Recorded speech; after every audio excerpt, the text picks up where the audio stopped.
Hoje nós vamos conversar sobre os resultados da pesquisa sobre a origem geográfica e tendências evolutivas do novo coronavírus em Pernambuco.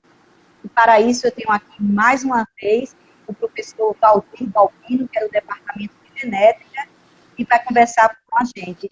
No final de abril, nós conversamos com o professor e naquela ocasião ele falava sobre essa pesquisa que ainda iria ser iniciada na prática. Ela já estava acontecendo no campo teórico. Estamos voltando agora, em setembro, ele já tem uma série de resultados para conversar, para mostrar, para apresentar para a gente.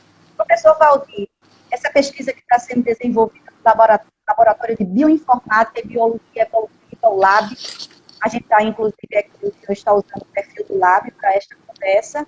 Eu gostaria que o senhor falasse inicialmente, né, sobre os objetivos da pesquisa, apresentá-la para quem não, naquela ocasião, não estava acompanhando, e até para relembrar para quem viu.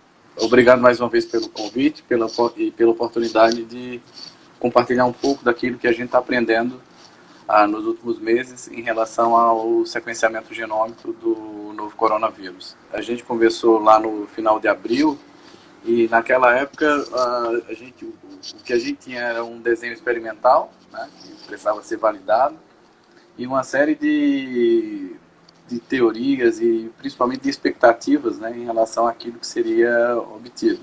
O processo de aquisição de insumos e de equipamentos é complexo, tá? Então demorou muito mais do que a gente gostaria. Tem coisas que a gente não pode fazer nada a respeito, a não ser esperar. Tá? Nesse meio tempo de espera, então a gente tenta se preparar para quando a informação passar a ser produzida, você está na ponta da caneta, né, para saber aproveitar aquilo que foi gerado.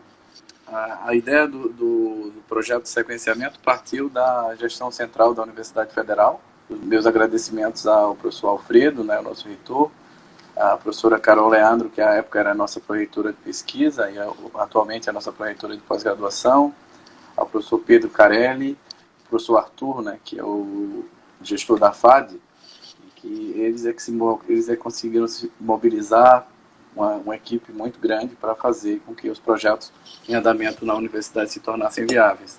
E o que a gente espera a essa altura agora é poder corresponder à confiança que foi depositada, né? Um projeto que acaba sendo caro, mas que, sem dúvida nenhuma, já coloca a universidade entre os principais centros de sequenciamento genômico desse vírus no Brasil. Naquela época a gente falou das compras, o quanto era complicado, mas as compras foram realizadas, o equipamento principal, que é o sequenciador MySeq, ele foi entregue no final de junho.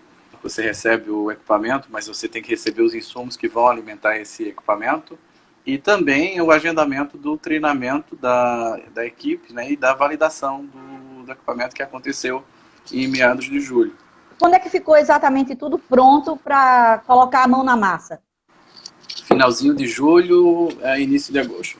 Então, uma vez definido esse cenário, né, agora você tem o equipamento, você tem a equipe treinada, você tem os insumos, então parte para o operacional. O primeiro passo operacional é você ter acesso às amostras, né?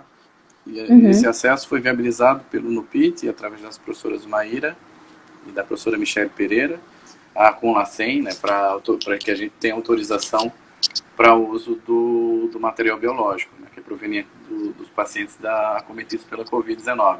Antes de chegar nessa questão das amostras, né, que o NUPIT está fazendo, estamos recolhendo para vocês, o que é que vocês têm, quanto precisarem investir, né, as condições necessárias para essa pesquisa? Aqui na plataforma multiusuário, na verdade é uma parte da plataforma multiusuário, que a gente hospeda aqui no Laboratório de Bioinformática e Biologia Evolutiva, é a facility de sequenciamento de nucleotídeos, tá? A gente já possui um equipamento de eletroforese capilar, mas que não é o equipamento que é indicado para esse tipo de estudo, tá? Então, surgiu a demanda por um novo equipamento, que são os equipamentos de sequenciamento de nova geração. E foi esse equipamento que foi adquirido pela Universidade Federal de Pernambuco. Tá?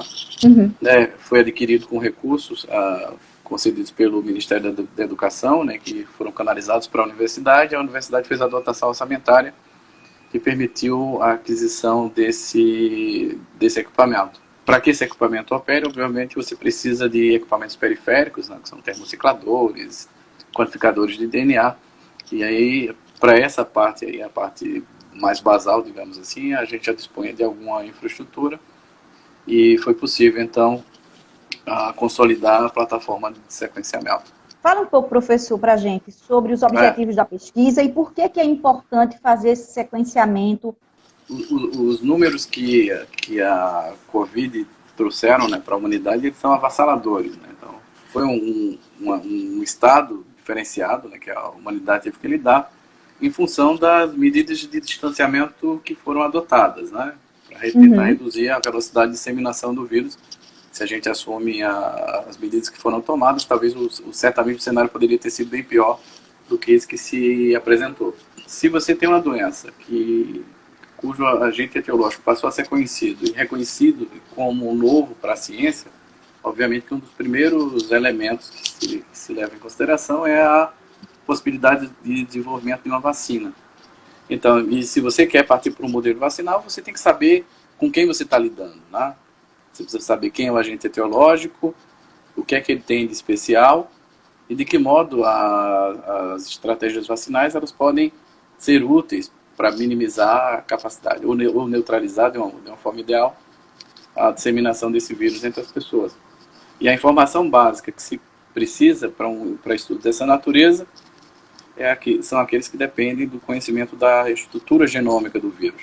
Os chineses começaram a sequenciar o vírus lá, ainda no início da pandemia, ainda no mês de janeiro, e de lá para cá, então, o que a gente observa nos bancos de dados é um crescimento vertiginoso do número de sequências produzidas. Esse grande volume de sequências produzidas representa o pano de fundo, digamos assim, para o que se pretende fazer em relação ao conhecimento do vírus, assumindo a importância dessa informação para o desenvolvimento de vacinas e de métodos terapêuticos que sejam eficazes, levando em conta a peculiaridade da estrutura genômica do vírus e do seu funcionamento, e também para a epidemiologia molecular, né, para você conseguir entender de que modo, primeiro, saber de onde o vírus veio, de como é que ele se dissemina, e o que é que está acontecendo com o vírus ao longo do tempo. Se é um vírus que é estável, e se o vírus é estável, você pode assumir que as estratégias vacinais desenvolvidas elas vão ser eficazes por um longo tempo. Você é um vírus dotado de uma capacidade de mutação exacerbada, né, o que faria com que os prognósticos em relação ao sucesso de uma estratégia vacinal adotada pudesse ser questionada. O Brasil, em função da importância epidemiológica que a doença assumiu aqui no país, o Brasil não podia ficar de fora desse esforço de sequenciamento, né, dessa busca de informação básica sobre o vírus. Os objetivos: fazer o sequenciamento do genoma, e o outro é ver como acontece a disseminação da doença no estado. Seriam esses os dois principais? Os objetivos iniciais, basicamente, sim. Tá? Você saber, que acho que a pergunta que mais foi feita desde o início é de onde o vírus veio. Tá? E a gente depois começa a lidar com a problemática, sabe que não há resposta que não é trivial. Tá? Porque um dos aspectos que poderia nortear esse tipo de abordagem seria através do acompanhamento epidemiológico meticuloso. Tá? E o acesso aos dados dos pacientes, por exemplo, ainda é um ponto de gargalo que a gente tem enfrentado. Né? Porque se você tem acesso aos dados clínicos do paciente, então você pode avaliar o tipo de informação, de que modo a variabilidade genética que você detecta no vírus, ela pode estar associada com uma maior ou menor severidade da doença. Isso é uma primeira coisa. Tudo muito graças ao NUPIC, né? Graças ao trabalho que eles vêm fazendo, que é um trabalho muito excepcionalmente bem feito. Então a gente teve a possibilidade a gente se deu ao luxo de poder escolher de onde viriam as nossas cepas. Nessa primeira leva de informação, de sequenciamento, então a gente teve acesso a amostras da região metropolitana do Recife, do Agreste e do Sertão. No Sertão a gente pretende agora, na segunda leva, que começa na semana que vem, ampliar o número de amostras virais da região do sertão do estado, para que a gente consiga ter uma cobertura muito fiel daquilo que representa a epidemiologia da Covid-19 do estado de Pernambuco. Mas a gente precisa melhorar a representatividade para que a gente consiga ser muito mais conclusivo em relação ao reconhecimento do estado de transmissão da doença no nosso estado. Para quem não sabe, o NUPIT é o Núcleo de Pesquisa em Inovação Terapêutica Sueli Galdino, que está fazendo a coleta desse material para análise. Professor, quais são as fases da pesquisa? Como é que ela se divide? Então, passada essa fase, toda essa fase de agonia inicial, de compra, de espera, não sei o quê, então a gente parte para o tratamento das amostras. Elas, quando são encaminhadas aqui para o laboratório, elas já são neutralizadas, ou seja, elas já não oferecem mais risco de contaminação individual ou ambiental. Tá? Então, a gente recebe o RNA, que é o material genético do vírus. E a partir daí, então, os meninos aqui no laboratório, eles passam para amplificação desse material genético, para a construção das bibliotecas e para o sequenciamento propriamente dito. E a partir do sequenciamento do material genético do vírus, então você parte para a validação mesmo, para a análise propriamente dita, que é feita pelos meninos da bioinformática. Então é uma equipe que é essencialmente multidisciplinar. Tá? Então você tem as coisas de bancada, as coisas de biologia molecular que precisam ser feitas, mas isso tudo tem que ser consorciado também com o trabalho dos analistas, né, do pessoal da computação e da bioinformática, que são eles que fazem o tratamento da informação gerada pelo sequenciador para se tornar em letrinhas visíveis, digamos assim, para a gente conseguir reconhecer as quase 30 mil letras que compõem o genoma de cada vírus, fazer comparação dessas sequências entre si, e a partir dessa comparação, fazer comparação das sequências de Pernambuco com sequências do Brasil, com sequências da América Latina e, finalmente, com sequências do mundo inteiro. Qual é a previsão de vocês para a realização dessa pesquisa? Quanto tempo ela deve durar, professor? Felizmente, as sinalizações são muito positivas, então a gente deve conseguir finalizar tudo até meados de outubro. A gente recebeu mais 2 kits de sequenciamento, que vai ser suficiente para a gente gerar mais ou menos 150, 160 sequências, novos genomas. Então, com esse upgrade no número, Pernambuco vai passar a ser o segundo estado com maior número de genomas sequenciados no Brasil. Qual o primeiro, professor? São Paulo? São Paulo e atualmente Rio de Janeiro, mas com esse incremento de sequências da próxima semana, a gente deve assumir a segunda posição. Então a gente tem uma sinalização de entrega de insumos também para o comecinho de outubro. Então a parte de bancada a gente espera conseguir finalizar com muito sucesso até final da primeira quinzena ou início da segunda quinzena de outubro. O que a parte de bancada? Parte de bancada, pronto. Traduz aí para a gente. A bancada consiste basicamente nisso que eu acabei de comentar, né? Você receber o material genético do vírus, amplificá-lo, produzir as bibliotecas, né, que é uma forma que você concatena a informação para que ela possa ser interpretada pelo sequenciador. Tudo aparentemente é muito simples, tá? É simples porque as empresas já cuidaram da parte complicada para a gente. Então é basicamente a aplicação de protocolo. Tudo tem que ser feito com muito cuidado, né? As quantidades de material são muito diminutas, então você fala aí na ordem de microlitro disso ou microlitro daquilo. E então aí você parte para o sequenciamento e a coisa acontece como num passe de mágica. Tá? Então é simples. Tecnicamente é simples, tem que ser bem feito, tem que ser bem conduzido, mas os meninos receberam treinamento e estão muito aptos, e o nível de rendimento que eles conseguiram é excepcional. Então, que bom que a pesquisa está com todo, assim, ela está tendo tudo que ela precisa para ser realizada, né, professor? A gente deu sorte de contar com a confiança da universidade, com a dotação orçamentária, né? Então, os recursos humanos que já existem na universidade, eles são bem formados. Tem tudo para dar certo, né? Infelizmente, a gente tem tido um sucesso muito grande. A importância do trabalho do Departamento de Genética nesta pandemia, vários departamentos contribuindo enormemente, mas como a gente está aqui conversando, semana passada era um professor do Departamento de Genética e hoje também, eu gostaria de ressaltar e parabenizar vocês. É imensurável. Eu acho que o mérito que a gente tem que dar é para a gestão central da universidade, que eles conseguiram coordenar esse esforço, né, com muita competência. Tá? Então, os pesquisadores eles já estavam aqui, digamos assim. Né? O que faltava era um recurso, né, um investimento.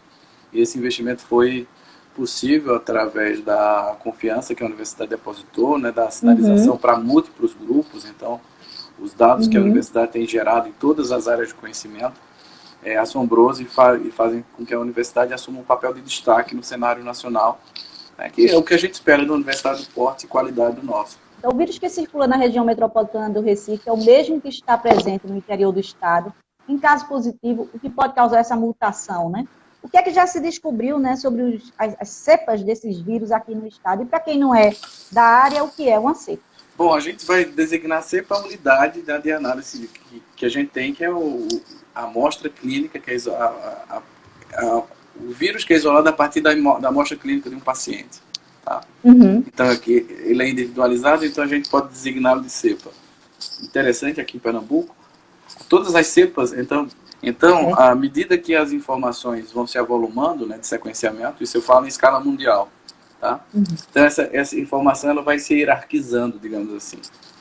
Então hoje a gente tem duas linhagens principais, né, que são reconhecidas: a linhagem B, a linhagem A, que é a linhagem mais basal, digamos, que está mais associada aos primeiros surtos de transmissão que se iniciaram na China e depois na Ásia, e depois a doença foi migrando para a Europa e, consequentemente, para o resto do mundo. Tá? E tem a linhagem B, que é a linhagem que está muito associada aos eventos de disseminação da doença no continente europeu, particularmente na Itália e na Inglaterra. Então, o tipo viral que é predominante aqui no estado de Pernambuco são os tipos virais associados à linhagem B.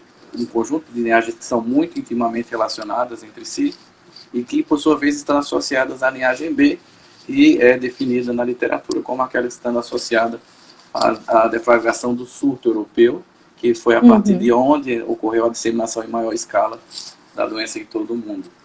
Então, existe um grau de similaridade genética muito grande entre as cepas que circulam na região metropolitana e que circulam no interior do estado. A gente não precisaria nem de genoma para isso, mas é bom quando você consegue materializar isso de uma forma cabal. Quando a gente consegue comprovar a disseminação, a transmissão comunitária da doença. Tá? Você começa a ter um mesmo padrão, um mesmo tipo viral circulando em diferentes áreas de uma unidade geográfica que a gente aqui nesse momento a gente está considerando o estado de Pernambuco. E obviamente que o que a gente tem ainda em termos de representatividade de sequenciamento, isso é muito limitado ainda, digamos assim. Então o que a gente tem basicamente é o início de um trabalho, né, que a gente vai materializando aos poucos, e a gente começa a partir desse acúmulo de informação definir os tipos virais prevalentes no estado de Pernambuco. Quantas cepas, professor, desde julho para cá, vocês já identificaram em Pernambuco? Olha, a gente começou com 86, tá? Mas depois que a gente sequencia, todas foram sequenciadas e geraram dados críveis, digamos assim. Mas o que a gente está fazendo aqui em Pernambuco é adotando critérios de qualidade muito elevados. Porque quando a gente pensa, por que você vai sequenciar o genoma de um vírus? Eu quero sequenciar o genoma do vírus porque eu quero quero conhecer melhor a estrutura do vírus. Tá, perfeito. Então isso é possível. E a segunda coisa que você quer observar é se nessa estrutura do genoma viral, se já são encontradas variações genéticas. Tá? E para a gente designar uma coisa de variação genética, então a gente tem que ter muita confiança naquilo que está sendo gerado. Tá? Então a gente está adotando filtros de qualidade que são acima dos filtros que são adotados na literatura de referência. Então a gente criou essa primeira camada de complexidade, a gente parte de 86, e reduziu para 71. Mas essas 71 cepas que a gente tem, elas têm a altíssima qualidade, compatível com qualquer banco. 71. Com qualquer banco de dados, são sequências que vão ser depositadas, podem ser depositadas em qualquer um dos bancos de dados de sequências de coronavírus do mundo. Então, não basta você somente sequenciar coisas, você tem que disponibilizar essa informação para que ela possa ser comparada com sequências de outros grupos de pesquisa, de outros estados aqui no Brasil e de outros países, obviamente. São cepas do litoral ao sertão? Do litoral ao sertão, até Araripina. Nós temos 184 municípios continentais, digamos assim, em Pernambuco, mais Fernando Noronha, E a gente está falando aí em 71, então a gente já sabe que tem uma subamostragem importante. O nosso desenho agora, que começa a semana que vem, é de aumentar a representatividade dos municípios do interior, para que a gente consiga ter uma fotografia com um pouco de mais nitidez em relação a como é que se deu o processo de disseminação da doença. E olhando lá para as variantes genéticas, né? Então a gente tem variantes genéticas aqui em Pernambuco que elas chamam muito a atenção. Na hora que vocês descobrem que há 71 variantes genéticas, o que elas dizem para a gente?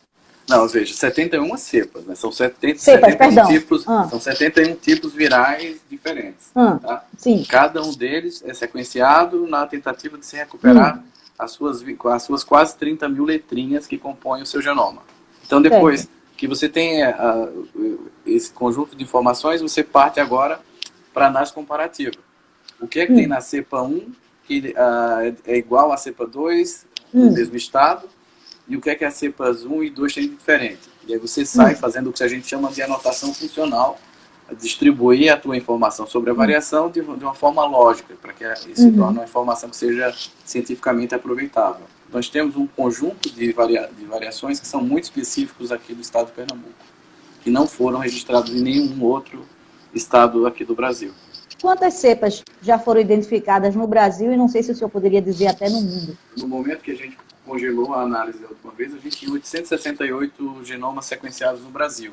Esses 868, depois que a gente aplica os filtros de alta qualidade, que são os mesmos que a gente está adotando em relação às nossas sequências, depois que você passa uma camada, você passa um filtro, né, para que você só lide com informação de altíssima qualidade, esse número despenca para 366. E por que, o que é que faz com que uma sequência fique ruim? Então, porque depende da técnica que você utiliza, e uma das decisões que a gente tomou foi de apostar numa novidade que a Illumina estava lançando no mercado no início do ano, em relação aos kits de sequenciamento. Né? Eles desenvolveram uma solução específica para a Covid-19, e a gente achou que era mais indicada porque é a que dependia de menos esforço humano, menor esforço da equipe. E felizmente a decisão foi muito acertada, né? Porque a gente conseguiu, como eu estou falando para você, um nível de rendimento muito bom. Então a gente tem sequências com altíssima qualidade. O Brasil sequencia muito pouco, então o Brasil tem menos de 1.000 genomas depositados. E menos do que 50% desses genomas apresentam os critérios de qualidade que são necessários para que você tenha informações que são críveis. Eu no próximo, por exemplo, na minha parceria com o professor Antônio, que tem os experimentos lá, que dependem da informação acerca da variabilidade genética do vírus, eu não posso chegar para o Antônio e dizer, ó, eu tenho uma mutação aqui na posição 22.614 do genoma viral, que corresponde ao gene spike.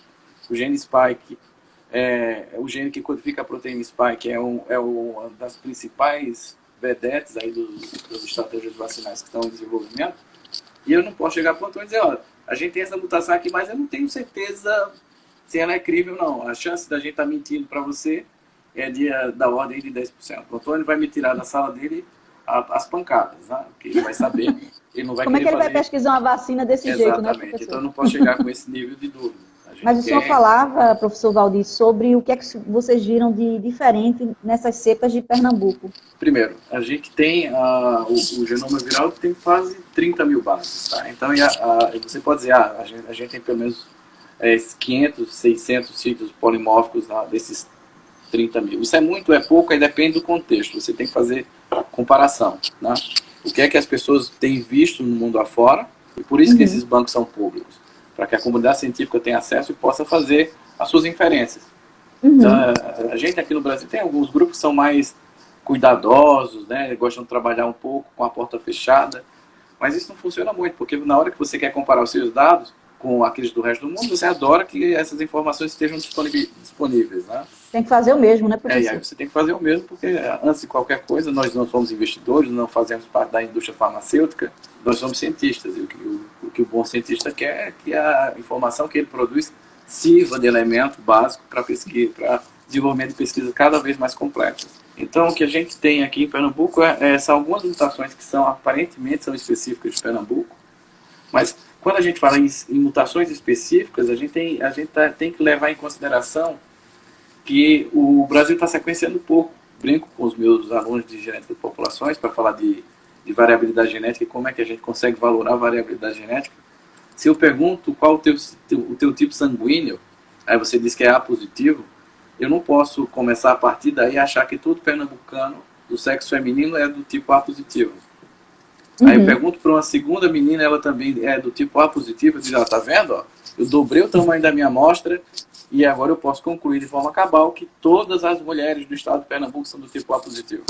Mas deixa que se eu analisasse uma terceira, uma quarta e uma quinta, eu começaria a reconhecer os outros tipos sanguíneos e a minha teoria, obviamente, muito mal formulada, ela cairia por terra. Tem um conjunto de evidências que mostram que nós temos polimorfismos que são exclusivos do estado de Pernambuco, que não foram mapeados em nenhum outro estudo genômico que tenha sido conduzido aqui no país.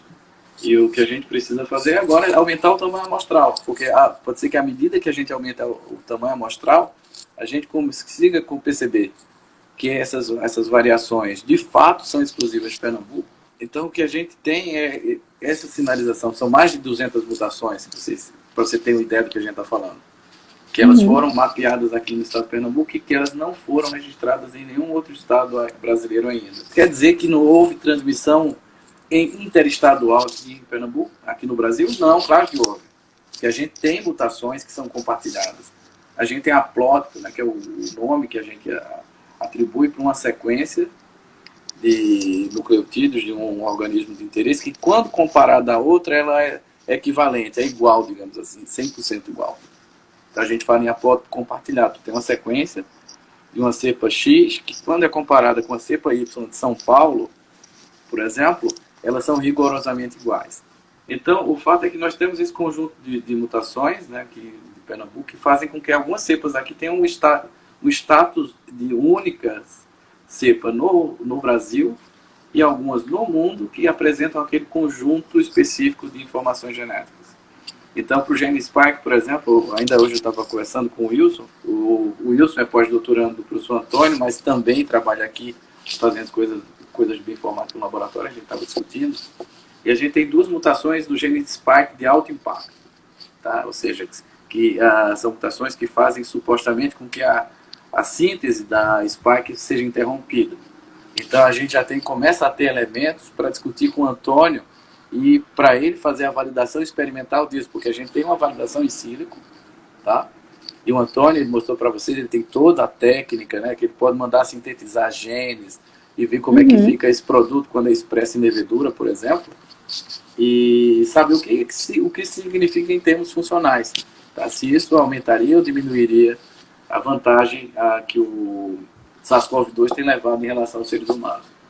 Então, a gente está bem animado, entusiasmante, sabe? Os números são avassaladores. Pra você tem ideia, a gente tem planilhas para cada uma, com linhas para cada uma das bases dos quase 30 mil nucleotídeos que compõem o genoma viral. Tá? E aí, para cada linha dessa, existem diversas colunas que a gente depois tem que aplicar filtro e aplicar os algoritmos para a gente tentar entender o que está acontecendo. Porque esse é outro aspecto da pesquisa científica quando ela é bem coordenada, né? E novamente, isso é um mérito que a Universidade Federal tem. E você colocar diferentes pesquisadores de diferentes grupos para trabalharem de forma consorciada. O dado que você gera numa esfera de conhecimento, o teu output vai ser o input de um outro grupo de pesquisa que faz um tipo de pesquisa correlato e a tua informação passa a ser muito relevante para aquele grupo. E o professor Antônio Freitas perguntou, estas diferentes cepas circulantes no Nordeste teriam relevância para desenvolvimento de vacinas terapêuticas mais eficazes? E sim, como?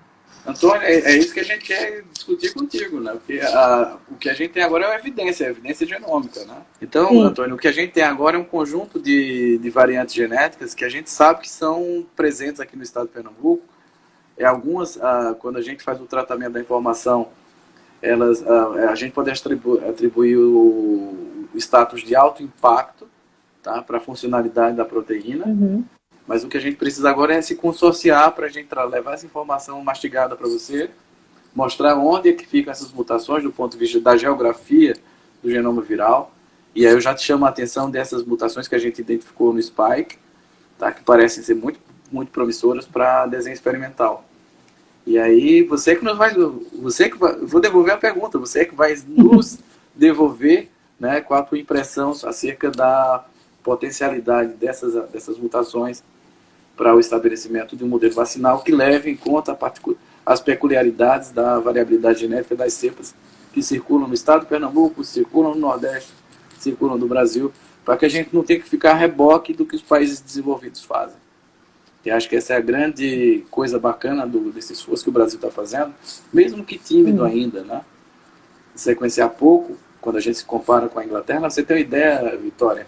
A Inglaterra sequenciou mais de 11% de todas as amostras virais que circularam naquele país. Então, se a gente transformasse 800, fazendo regra de 3, 800 mil em 210 milhões, então você vê que a gente está falando em 0,000 qualquer coisa.